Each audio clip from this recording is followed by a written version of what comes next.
rodeado por problemas, como un ejército entero marchando contra ti. ¿Te has sentido así alguna vez? ¿Has vivido momentos en los que todo parecía perdido y las amenazas sobrepasaban tus fuerzas? Así se sintió el pueblo de Judá cuando Sennacherib, el temido rey de Asiria, avanzó con furia y arrogancia, declarando que ni siquiera Dios podría salvarlos. La historia de Sennacherib trasciende el conflicto militar antiguo, es un espejo para nuestros días. Muestra qué ocurre cuando el orgullo humano intenta silenciar la fe, cuando la opresión se alza contra quienes confían en algo más grande. Y al mismo tiempo, revela una respuesta sorprendente: no fue con espadas ni escudos que llegó la victoria, sino con oración, confianza e intervención divina. Prepárate para sumergirte en uno de los episodios más dramáticos y milagrosos del Antiguo Testamento.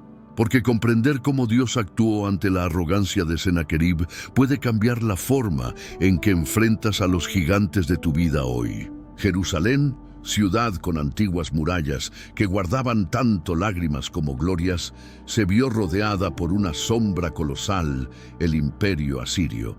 A la cabeza venía Sennacherib, el rey despiadado, con 185 soldados ávidos de conquista.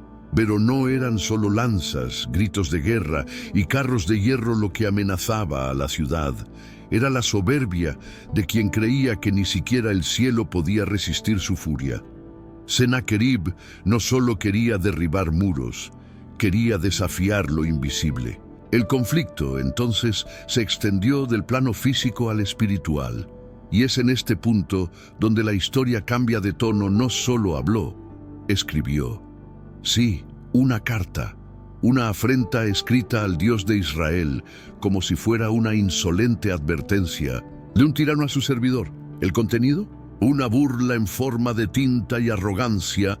Así dirás a Ezequías, rey de Judá: no te engañe tu Dios, en quien confías, diciendo: Jerusalén no será entregada en manos del rey de Asiria. Segunda de Reyes, capítulo 19. ¡Qué audacia! Comparar al Dios vivo con los dioses derrotados de otras naciones. Aquí vemos el peligro de una fe ciega, no en Dios, sino en el propio ego. Sennacherib confiaba tanto en la fuerza de su maquinaria de guerra que ni siquiera consideraba la existencia de una fuerza mayor. Y ante tal afrenta, Jerusalén parecía frágil, pequeña, casi vencida. Pero lo que los ojos humanos no veían era el campo donde la verdadera batalla ya había sido armada, y allí el brazo del Seor estaba a punto de moverse. Mientras el mundo aguardaba el estruendo de los escudos y el bullicio de los ejércitos, en el silencio de la oración, el rey Ezequías ascendía al templo. No convocó guerreros ni forjó alianzas políticas. Desgarró sus vestiduras, extendió la misiva ante el altar y clamó, porque sabía ante afrentas tan monumentales, solo el Dios vivo podía responder. Y cuando Dios responde, no queda orgullo en pie. Aquí ya podemos comenzar a reflexionar sobre el tipo de Sennacherib al que nos enfrentamos hoy. No emplean armaduras ni montan a caballo, pero aparecen en forma de crisis, diagnósticos, recibos e incluso de palabras ásperas que intentan hacernos dudar de la protección divina. Cada uno de estos desafíos, a su manera, es un intento de hacernos olvidar quién está al mando. ¿Recuerdas ese momento en que todo parece perdido y hasta empiezas a pensar que quizá Dios no esté viendo? Pues sí. Jerusalén vivió eso, y lo más impresionante es que la victoria no comenzó con espadas, sino con el silencio, y el silencio, en medio de una guerra, grita mucho. Grita que tal vez la batalla no sea nuestra, grita que quizá Dios esté preparando algo que los ojos aún no pueden contemplar. Y finalmente, déjame decirte, no subestimes cuando alguien parece débil. Jerusalén estaba sitiada, acorralada, pero llena de promesas. El poder de Dios se manifiesta muchas veces cuando todas las demás salidas desaparecen. Y es ahí donde la historia comienza a tomar un rumbo inesperado, porque la arrogancia imperial se encontrará de frente con la respuesta humilde de Ezequías. Ezequías podría haber enloquecido. Un ejército enemigo a las puertas, el pueblo en pánico y ninguna estrategia militar viable. 185. 3 soldados acampados cerca de Jerusalén, listos para destruirlo todo. Cualquier rey, en esa situación, habría convocado a los generales, trazado planes desesperados, buscado alianzas con potencias vecinas. Pero Ezequías hizo lo contrario. Tomó la carta de insulto enviada por Sennacherib, ese insulto impreso en palabras que se burlaba del propio Dios, y subió al templo del Seor. No buscó soluciones humanas, buscó el cielo. Y hizo lo que muchos líderes tienen dificultades para hacer, admitió que necesitaba ayuda. La verdadera fuerza de Ezequías residía, paradójicamente, en su dependencia total del Seor. Es eso lo que desconcierta de su actitud.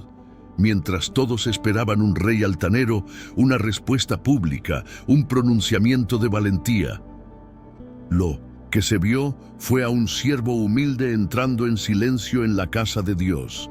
Ezequías subió a la casa del Seor y extendió ante el Seor aquella carta segunda de Reyes, capítulo 19, versículo 14. Sin audiencia, sin discursos inflamados, solo fe, una fe silenciosa pero poderosa. No rasgó el papel, no fingió que la amenaza no existía. La llevó a quien realmente podía hacer algo al respecto. ¿Y qué escena tan conmovedora? El rey de Judá solo, arrodillado ante el altar, con esa carta en sus manos. Un trozo de pergamino cargado de burlas, como cuando Sennacherib decía: ¿acaso los dioses de las naciones han librado a cada uno su tierra de las manos del rey de Asiria? Segunda de Reyes, capítulo 18, versículo 33. Pero Ezequías sabía que su Dios no era como los otros dioses, y por eso oró con fe: «Oh Seor, Dios de Israel, que estás entronizado sobre los querubines, solo tú eres el Dios de todos los reinos de la tierra. Tú hiciste el cielo y la tierra, inclina, Seor, tu oído y escucha».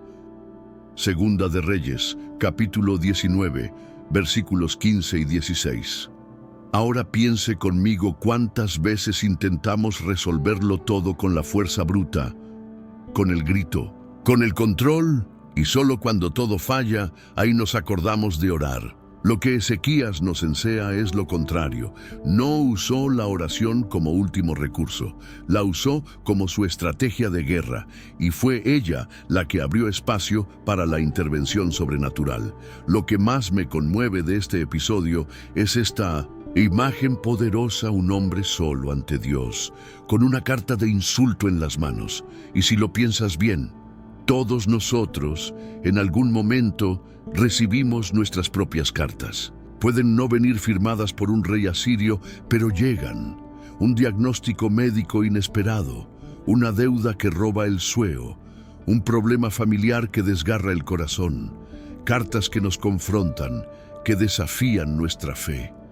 Pero Ezequías no rasgó la carta, no ignoró la realidad, la llevó al altar, y esa es la clave. Porque cuando la afrenta se deposita en las manos correctas, se transforma en testimonio. Llevar nuestros problemas a Dios parece algo simple, pero exige una humildad tremenda. Significa aceptar que no somos autosuficientes, y es ese corazón humilde el que mueve los cielos. El texto bíblico es claro: Dios resiste a los soberbios, pero da gracia a los humildes. Y Ezequías fue exactamente eso, humilde y dependiente.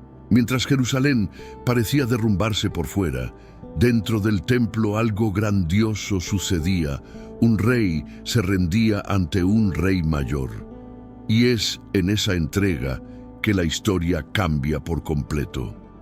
porque cuando Dios encuentra un corazón quebrantado, Él responde, no con ruido, no con espectáculo, sino con una acción que sorprende incluso a los cielos. Y esto nos lleva directamente al siguiente punto. En una noche aparentemente normal, mientras el ejército asirio dormía con la arrogancia de quien ya se veía victorioso, el cielo decidió intervenir. Y no fue con truenos ni terremotos, fue con silencio. El ángel del Seor pasó por el campamento y hirió a 185,000 soldados. Una escena que la Biblia describe con una sencillez que estremece. Cuando se levantaron los restantes por la mañana, he aquí que todos estos eran cuerpos muertos, sin espada, sin lucha, solo la mano de Dios actuando invisible, certera, irrefutable. Lo más sorprendente de esta historia no es solo el milagro, sino la forma en que ocurre. Dios no necesita espectáculo para mostrar su poder. No necesita público ni fuegos artificiales. La fe silenciosa de Ezequías fue suficiente para mover el cielo. Esta es una verdad que aún confunde a muchos mientras buscamos señales visibles. El Creador trabaja entre bastidores. Este tipo de milagro invisible es de esos que escapan a la lógica humana. ¿Cómo explicar 185,000 muertes sin un solo grito de guerra? ¿Cómo aceptar que una ciudad sitiada, sin alternativas, simplemente despierte libre porque un ángel decidió actuar? No hay palabras que hagan justicia y quizás sea precisamente esa la lección. La fe no necesita entender, solo necesita confiar. Y aquí vale un toque especial. Tal vez estés esperando que Dios actúe con claridad, con señales evidentes, con cambios instantáneos. Pero ¿y si Él ya estuviera actuando? En silencio. Muchas veces el milagro ya está en curso, pero solo lo percibimos después de que todo pasa. El silencio de Dios, en este caso, no es ausencia, es estrategia. Él sabe el momento preciso de intervenir y siempre interviene. Observa también cómo los enemigos son vencidos. No por manos humanas, no por muros ni por tácticas, sino por la intervención directa del cielo. Esto desmonta cualquier pretensión de control. Cuando todo parece perdido, Dios aparece, actúa y demuestra quién está al mando. La protección divina es así discreta, pero devastadora cuando entra en acción. Y mientras el campo enemigo era vaciado por la mano de Dios, dentro de Jerusalén renacía la esperanza. Ese pueblo que temblaba de miedo, ahora se postraba en reverencia. Un profundo silencio se apoderaba de la ciudad, pero esta vez era un silencio de paz, y esa paz era solo el comienzo del misterio que estaba por venir. Si hay algo que conmueve el imaginario bíblico, es la figura del ángel del Seor. Él aparece en momentos cruciales, siempre con una autoridad que va más allá de un simple mensajero. En aquel episodio en Jerusalén, todo indica que no fue solo un ángel cualquiera el que visitó el campamento enemigo. Fue alguien que carga un misterio sagrado, una presencia que habla como Dios, actúa como Dios y es adorado como Dios. La teología llama a esto teofanía, una manifestación divina visible, pero muchos estudiosos van más allá y creen que este ángel es una manifestación preencarnada de Cristo. Piensa en ello por un segundo Jesús. Incluso antes de nacer en Belén, ya se movía por la historia, ya libraba batallas invisibles, ya ejercía el juicio con precisión divina. No es poético, es poderoso, y hay más. ¿Recuerdas la zarza ardiente con Moisés? El texto dice que era el ángel del Seor el que aparecía allí. Pero poco después es Dios quien habla: yo soy el Dios de tu padre, el Dios de Abraham, de Isaac y de Jacob. Ambas figuras se funden. Esto se repite con Gedeón, con Josué, con Zacarías. Siempre el mismo patrón, un ser celestial que no solo transmite mensajes, sino que encarna la propia autoridad divina. Este misterio del ángel del Seor refuerza un punto clave: Dios no está distante. Él entra en la historia, pisa el campo de batalla, se mueve entre los hombres. La idea de un Dios observador, ajeno, es desmontada por estas apariciones. Él no solo escucha las oraciones, Él viene en persona para responder. Y cuando Él viene, no necesita un ejército, basta su presencia. ¿Y sabes qué cambia esto para nosotros hoy? Todo, porque este mismo Dios que intervino aquella noche en Jerusalén es el mismo que aún actúa por nosotros. Aún visita, aún protege, aún entra en el hospital, en la habitación oscura, en medio del llanto. La intervención sobrenatural puede no tener un nombre visible, pero tiene una firma divina.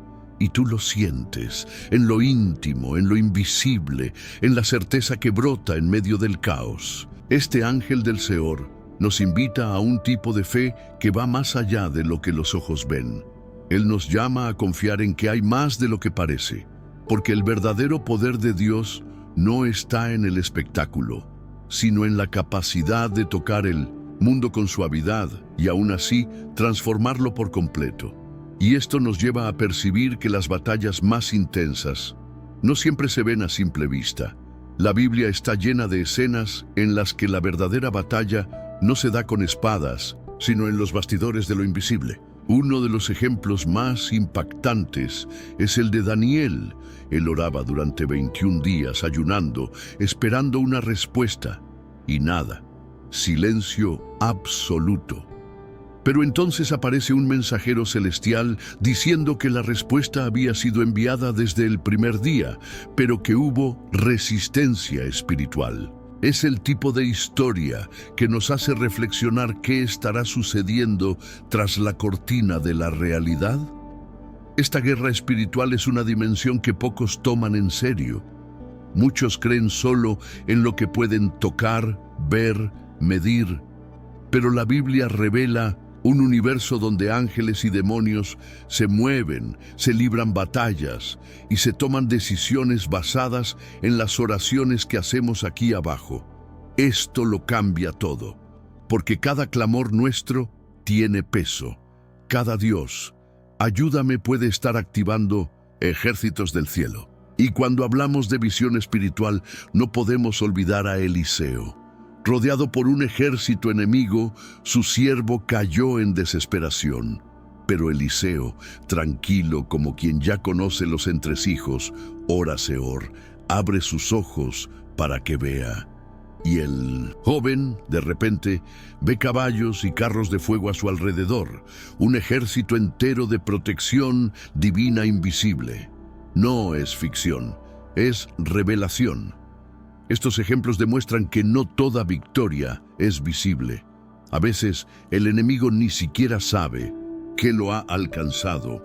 A veces la puerta que se abrió, la curación que llegó, el accidente que se evitó, son resultado directo de una intervención silenciosa. Y ni siquiera nos damos cuenta. La fe necesita abrazar esta realidad. El mundo espiritual no es una metáfora, sino parte activa de nuestra existencia. Y aquí entra algo práctico: ¿cómo fortalecer esta visión espiritual? La respuesta está en la oración. Es ella la que sintoniza nuestra alma con el cielo. Es orando que activamos los movimientos invisibles. Y no necesita ser con palabras bonitas. Dios entiende suspiros, lágrimas e incluso silencios. Pero cuando hay sinceridad, el cielo se mueve. Y muchas veces la respuesta no llega de la manera que esperamos, sino de la forma que necesitamos. Se respiraba un clima de tensión. Dentro de las murallas, el pueblo observaba con el corazón oprimido. Afuera, los mensajeros de Sennacherib alzaban la voz con arrogancia. «El Dios de ustedes no podrá salvarlos», gritaban. Con palabras en hebreo, para asegurar que todos entendieran, lanzaban amenazas como flechas, apuntando al miedo, intentando alcanzar no las murallas de piedra, sino los corazones de carne. El embajador habló con desprecio del Seor Dios y del siervo de Dios Ezequías. Con todos esos insultos, Sennacherib envió por medio de los embajadores cartas injuriosas contra el Seor, el Dios de Israel.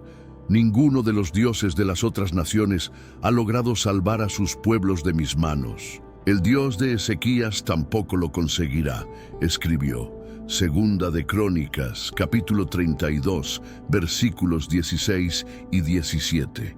Era más que un asedio militar. Era una afrenta espiritual. La guerra en ese momento no era solo contra Ezequías o contra Jerusalén, sino contra el propio nombre de Dios, y quizás el pueblo no lo supiera, pero aquello estaba siendo registrado en el cielo. Los embajadores gritaron amenazas en lengua judía, dirigiéndose al pueblo congregado en las murallas de la ciudad, intentando atemorizarlo y desalentarlo. Hablaban del Dios de Jerusalén como si se tratara de un simple Dios pagano, de un ídolo hecho por manos humanas. Segunda de Crónicas, capítulo 32, versículos 18 y 19. La escena resuena en la historia como un recordatorio de que muchas de las batallas que enfrentamos se libran en la dimensión invisible. Al igual que en tiempos de Daniel, cuando oró durante 21 días sin respuesta y solo después supo que su oración había generado un conflicto espiritual entre los cielos y la tierra. O como Eliseo, que no entró en pánico al ver el ejército enemigo, porque sabía que había un ejército aún mayor, invisible a los ojos comunes, pero presente. La verdadera fe necesita aprender a ver más allá de las apariencias. Mientras los mensajeros de Sennacherib gritaban con altivez, Dios ya preparaba su respuesta. Mientras las amenazas eran lanzadas, los cielos estaban en movimiento. Y la respuesta no llegó con espada humana. Llegó con el toque de un ángel que hirió al campamento asirio durante la noche. Al amanecer, el enemigo estaba derrotado, sin alardes, sin ruido, sin que nadie del interior necesitara levantar una lanza. Y aquí es donde la historia toca nuestra realidad. ¿Cuántas veces has sido afrontado por palabras crueles, sentencias injustas, diagnósticos imposibles? ¿Cuántas veces el miedo ha sido lanzado como flecha para intentar debilitar tu confianza? ¿Cuántas veces te han intentado convencer de que Dios no vendrá, de que tu fe es inútil, de que orar no sirve de nada? Esos momentos son equivalentes espirituales a las palabras de los embajadores. Ezequías podría haber respondido con furia, podría haber buscado alianzas humanas, podría haber caído en la desesperación, pero hizo lo que pocos harían: llevó la carta al templo y la abrió ante Dios, sin discursos, sin teatralidad. Simplemente puso todo en manos del Seor, y esa actitud silenciosa, quebrantada, derrotó a un imperio entero. Así como Ezequías, nosotros también recibimos cartas diagnósticos, deudas, traiciones, ataques, crisis. La gran pregunta es, ¿a dónde llevamos esas cartas? ¿Al miedo, a la desesperación o al altar? El mundo espiritual continúa activo. Los ángeles todavía se mueven en respuesta a la fe. La oración todavía activa ejércitos celestiales. Pero solo lo verás quien aprenda a ver con los ojos de la fe. Estás rodeado de amenazas, estás siendo desacreditado. Recibiste cartas que parecen el fin de la línea. No olvides, el silencio de Dios no es ausencia, es estrategia. Mientras oras, el cielo actúa. Mientras te arrodillas, lo alto se mueve. La respuesta puede estar en camino, enfrentando resistencias invisibles, pero avanzando. No subestimes el poder de una oración hecha con lágrimas. No todos los milagros hacen ruido. Algunos llegan como el amanecer después de una noche larga, silenciosos, pero incuestionables. Y la lección de Sennacherib es clara: quien desafía al Dios vivo con arrogancia, tarde o temprano, probará la fuerza de aquel que lucha sin necesitar un ejército humano. Pero quien confía, incluso en silencio, verá la salvación del Seor. La historia de Sennacherib nos recuerda que, por más amenazadoras que sean las voces a nuestro alrededor, ninguna de ellas tiene más autoridad que la voz de Dios. ¿Y tú, estás prestando atención a las amenazas o a la promesa? ¿Has confiado más en lo que los enemigos dicen que va a pasar, o en lo que el Seor ya ha declarado sobre tu vida? Quizás hoy estés enfrentando presiones, afrentas o batallas internas que parecen imposibles de vencer. Pero lo que la experiencia de Ezequías ante Sennacherib nos enseña es simple y poderoso. Cuando todo parezca perdido, dobla las rodillas. Cuando no haya salida, entrega en manos de quien puede abrir caminos donde no los hay. Porque así fue como lo imposible sucedió. Ahora detente un instante y piensa qué te está quitando la paz. ¿Qué afrenta te ha hecho dudar de la fidelidad de Dios? Quizás hoy sea el día de actuar como Ezequías, orar con sinceridad, confiar plenamente y ver a Dios obrar. Si este mensaje resonó contigo, suscríbete al canal, activa las notificaciones y acompáñanos en otros contenidos que fortalecen la fe y brindan dirección a tu vida.